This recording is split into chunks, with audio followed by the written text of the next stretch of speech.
Good night বন্ধুরা।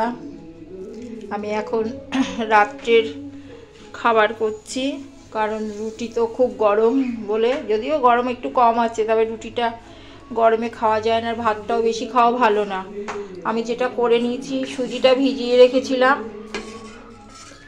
সুজিটা আমি করার আগে ভিজিয়ে রেখেছিলাম, আধা ঘন্টা সুজিটা ভিজিয়ে রেখেছি।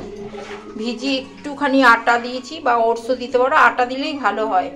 আটা, আর অনেকে ময়দা দেয়, আমরা ময়দা খাই না, কারণ সুজির রুটিটা খাওয়া খুব ভালো। আবার জলে পাক করে নিয়েও রুটি করা যায়।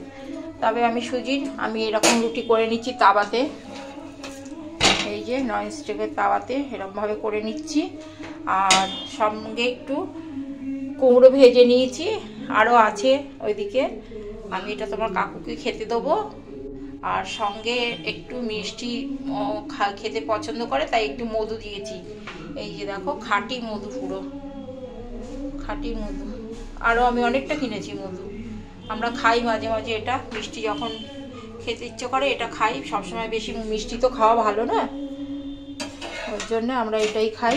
আর এই যে দেখো, রুটিগুলো এরকম হবে, খুব সুন্দর হয়, ঠিক আছে।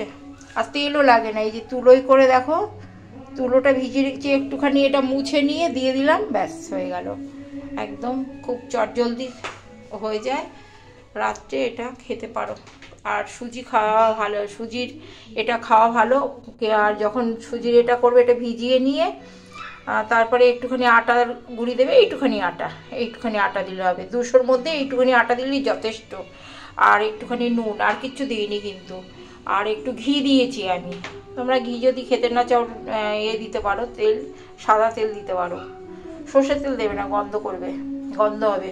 ঠিক আছে, বাই।